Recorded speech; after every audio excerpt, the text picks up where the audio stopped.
Welcome to the Smart Weight Loss Coaching Podcast. I'm Dr. Lisa Oldson, a board-certified weight loss medicine specialist and certified life coach. In this podcast, I'll share fresh insights and effective techniques for incorporating mindset, habit change, and proven science into your life. Are you ready to achieve sustainable weight loss, wellness, and longevity? Then let's jump in and lose weight the smart way. Welcome back. I'd like to start this episode with a question I hear in some version all the time, in my clinic, in my program, and in my inbox. How do I make myself do the thing when I just don't feel like doing it? How do I exercise when I'm exhausted?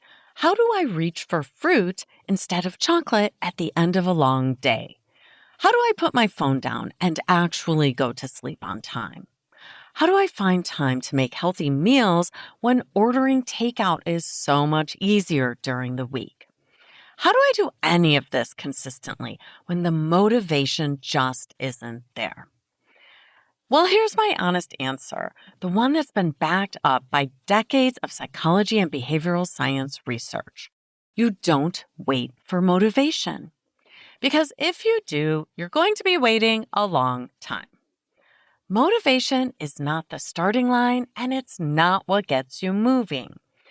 Once you understand that, a lot of what used to feel like personal failure starts to look like something else entirely, a solvable problem.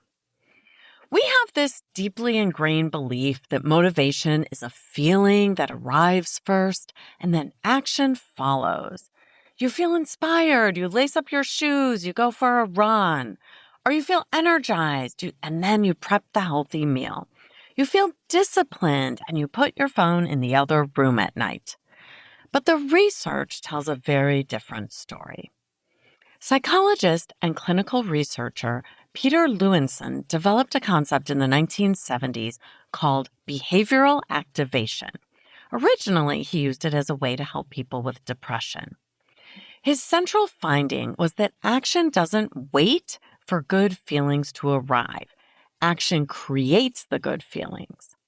When you're stuck, feeling apathetic or feeling low, waiting to feel better before you do something often makes things worse. But taking even a small action, any action, can break that cycle. This idea has been validated again and again in the research since then. Motivation follows action, not the other way around. You don't need to feel like exercising to start exercising. You need to start, and then the motivation, the energy, and the sense of accomplishment tend to follow. Psychologists sometimes call this the progress principle. Even small amounts of forward movement trigger motivation. Once you're in motion, staying in motion becomes easier. Newton had the same idea, just about physics. Newton's first law of motion, also known as the law of inertia, states that an object at rest stays at rest, and an object in motion stays in motion, with the same speed and in the same direction, unless acted upon by an unbalanced force. On a side note, I know you don't want to be that unbalanced force, but I digress. The progress principle that even small amounts of forward movement trigger motivation is incredibly liberating if you let it sink in, because it means you don't have to fix how you feel before you act. You act, and how you feel will shift as a result. So if you're feeling unmotivated or you're feeling a bit lazy, that's fine. Nothing's wrong with you. We all feel that way sometimes. Simply take some action, any action in the direction you want to go, and you'll feel more motivated as a result. Now that I've told you motivation isn't the answer to getting where you're going, you might be thinking, okay, I guess I just need more discipline and willpower. I need to white knuckle it when it feels hard. Nope, that's wrong. I'm going to push back on that too. There's a well-established concept in psychology called ego depletion. The basic idea is that self-control draws on a limited resource. Every time you resist a temptation, make a difficult decision, or push through discomfort, you're drawing down that account.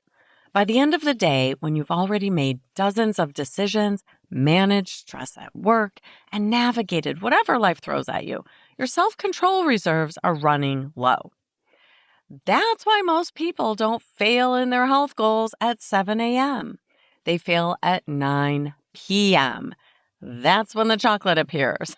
That's definitely true for me. I think it's fair to say that I only ever think of chocolate after 9 p.m. That's also when the phone seems glued to your hand and bedtime gets pushed later and later. That's when willpower is at its weakest and the couch or the snack or the glass of wine can win. Research has confirmed this pattern in the context of food choices specifically. Decision fatigue, the cumulative drain of making choices throughout the day, is associated with poorer dietary decisions as the day goes on. You probably didn't need me to tell you that. We've all experienced it. And bedtime procrastination, which is the tendency to stay up later than intended, even when you're tired, has been directly linked to self-control depletion. The more you've had to regulate yourself during the day, the harder it is to put your phone down at night. I don't know about you, but I feel like this research is speaking to me personally. The answer isn't to summon more willpower. The answer is to design your life so you need less of it. This is where the neuroscience gets interesting and honestly kind of reassuring. When you repeat a behavior consistently in the same context, your brain begins to automate it. The prefrontal cortex, the front part of your brain that's responsible for deliberate decision making, hands the behavior off to a deeper structure in the brain called the basal ganglia. Once that handoff happens, the behavior becomes a habit.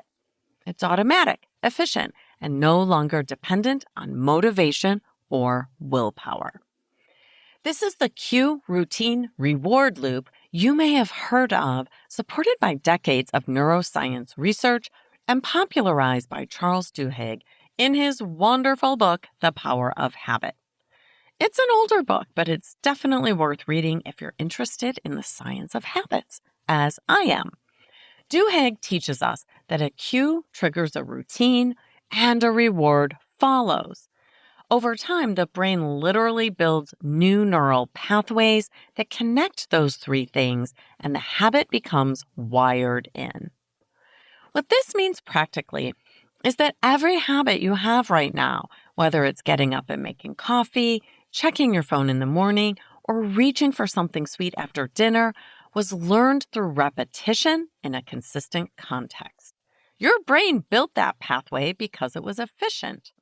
That might sound ghastly if you don't like your habits, but here's the good news. You can build new habits with some of the strategies we're going to talk about today. Research on habit formation suggests it takes anywhere from a few weeks to several months for a new behavior to start feeling automatic, depending on the complexity of the behavior and how consistently it's practiced. The key word there is consistently. Same cue, same context, repeated over time. I'm going to give you some practical strategies to help you take the actions you want to take. But first, let's hear a quick word from our sponsor. Just kidding. It's still me, Dr. Lisa Oldson, physician and founder of the new Weight Loss Strategy Lab. While the Smart Weight Loss Coaching Program essence stays the same, our new name better reflects what we actually do together in the program. Beyond coaching at the Weight Loss Strategy Lab, we teach, experiment, reflect, and explore the latest science around weight loss, longevity, habit change, and health. I bring all of this to my live weekly strategy sessions on Zoom alongside our signature courses that you can access at your convenience within the program. The biggest shift is in mindset. In the Strategy Lab, we approach weight loss like scientists, not like judges. When you get off track, and we all do, there's no judgment. Instead, we help you dissect what happened, find the learning, and create a better hypothesis for next time. For now, you can still find the Weight Loss Strategy Lab men's and women's programs at our original site, smartweightlosscoaching.com. And we're back. So if motivation is unreliable, willpower is a limited resource, and habits take time to build, what should you actually do? Well, I'm going to give you 4 strategies that are grounded in the psychology and behavioral science literature. The first strategy is something called implementation intentions. This is a strategy developed by psychologist Peter Gollwitzer, and it's one of the most replicated findings in behavior change research. Instead of setting a vague goal like, I'll exercise more or I'll go to bed earlier, you create a specific if-then plan. If it's a work day at 6 a.m., then I put on my shoes and walk for 20 minutes. Or if it's 9:30 p.m., then my phone goes on the charger in the kitchen. The research shows that this kind of concrete planning significantly increases follow-through, even when motivation is low. Why? Because the decision has already been made. You've pre-committed. When the cue shows up, your brain doesn't have to deliberate at all. It just follows the plan. You've reduced the cognitive load at the exact moment you need it most. The second strategy is environment design, and I think this one is underused. Behavioral economists Richard Taylor and Cass Susstein created something called nudge theory. Fantastic name, right? Nudge theory. I love that. They showed that the architecture of our choices, meaning what's easy to reach, what's visible, what's the default option, this architecture powerfully shapes our behavior, not through willpower, but through friction. Putting fruit at eye level in the refrigerator is a nudge. Keeping your walking shoes by the door is also a nudge. Setting your phone to charge outside your bedroom is a nudge. And these small environmental tweaks lower the friction for the healthy behavior, and they raise it for the one you're trying to avoid. These nudges work, especially at the end of the day when your decision-making resources are depleted. That's why you never hear me say that you just need more self-discipline. Instead, I'm going to tell you to put the bowl of fruit on the counter and the chocolate in a less convenient place. Maybe even a weird place, like really high up in your kitchen where you need a ladder to get to it. Or at least a step stool. Let the environment do the work for you. The third strategy is temptation bundling. This comes from behavioral scientist Katie Milkman at the Wharton School, who ran a study in which participants were given access to an iPod loaded with audiobooks they really wanted to listen to. But the key was that they could only listen at the gym. The result? Gym visits increased by 51% in the group that had gym-only access to the audiobooks compared to the control group. After the study ended, more than 60% of the participants actually chose to pay to keep that restriction in place. The idea is simple. You bundle something you want to do, like listening to a great podcast or watching your favorite show, with something you should do or you want to do, exercising, meal prepping, or doing a boring but necessary task like folding laundry. The want only happens during the should. Suddenly, the gym isn't something you have to force yourself to do. It's the price of admission to something you genuinely enjoy. What would this look like for you? Maybe it's a podcast you only listen to when you take a walk. Or maybe it's a show you only watch while doing some stretching. Or maybe it's a cozy herbal tea that you only have when you're winding down for bed, making that bedtime routine something you actually look forward to instead of resist. The fourth strategy is to start embarrassingly small. This one comes from behavioral research on what's called graded tasks, which means starting with something small or easy and gradually increasing the duration or difficulty over time. When we're trying to build a new habit, we tend to think bigger is better. But a behavior you'll actually do is more valuable than a behavior you intend to do but don't. Here are some examples, starting with putting your phone away so you get to sleep earlier. If you're on your phone until at least 11 p.m. every night, then start putting your phone away at 10:45 p.m. for the first week, or maybe two. Then move it to 10:30, then 10:15, and so on. The end goal might be to put your phone down at 9 p.m. so you can wind down before going to sleep at 10, but you're building the habit gradually rather than demanding a cold turkey shift on day one. Another place we can use graded tasks is to address nighttime snacking. If you're eating chocolate most nights, week one might just be having chocolate and a piece of fruit. So you're adding before subtracting. You know I love that. Week two, maybe you have the fruit first. And then if you still want it, you can have some chocolate. Week three, swap the chocolate for something with a little less sugar, and so on, until you reach your goal, which hopefully isn't to never eat chocolate again. That would be outrageous. We're just trying to get control of the nighttime snacking here. The habit of reaching for something sweet at night may never fully disappear, and that's fine. You're just reshaping what that looks like so that you feel more in control, and so it's not a drama every night. Exercise is ripe for graded tasks. Start with a 10-minute walk 3 days a week. After a couple of weeks, add 5 minutes to each walk.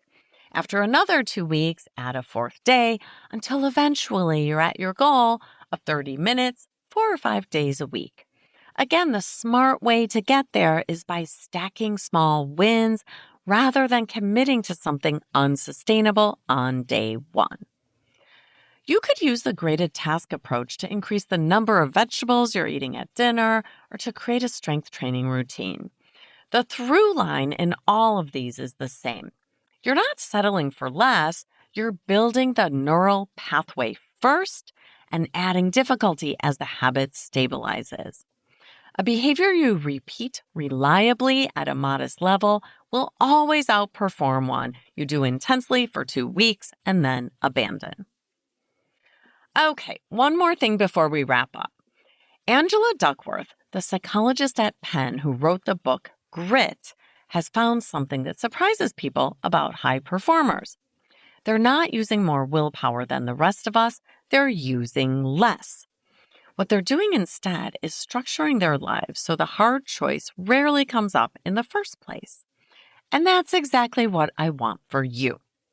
If you find yourself reaching for your phone at midnight, the solution probably isn't to summon more discipline at midnight. It's to charge your phone in the kitchen so midnight you never gets the chance to make that choice. If you find yourself too tired to exercise by the end of the day, the answer probably isn't to push harder at 8 p.m. It's to schedule your movement earlier before the day has a chance to drain you. Duckworth's research suggests that the people who are best at self-control are actually the ones who create the fewest situations where self-control is required. They build their environment so the default option is the healthy one. Here are 2 quick examples of what that might look like for you. First, if evening snacking is your weak spot, try not buying the thing you'd like to avoid eating. Do it as a kindness to your future self, because future you at 9 p.m. is going to be tired and depleted, and it's much easier for present moment you to just not put it in the grocery cart. Second, if sleep is the habit you're most trying to protect, consider making a physical change to your bedroom tonight. Put your phone charger in another room, and perhaps put a book where your phone used to live. Small environmental changes that make the healthy choice the path of least resistance. This isn't about becoming a person through sheer force of will. It's about building a life where the person you already are naturally drifts toward the healthy choice. Guess what time it is, friends? It's NBA time. Time to select your next best action for today. Honestly, for me, it's going to be environmental design combined with a graded task. I love the idea of going to bed earlier, so I'm going to create the nudge by arranging my bedroom with my phone on my dresser. Then I'm going to start slowly moving my average bedtime earlier by 15 minutes. Starting tonight, I can manage that. And I'm sure you can manage your NBA too. You've got this. Thanks so much for listening. If you'd like more support during your smart weight loss journey, check out our group coaching program at smartweightlosscoaching.com. Until next time, stay well and stay smart.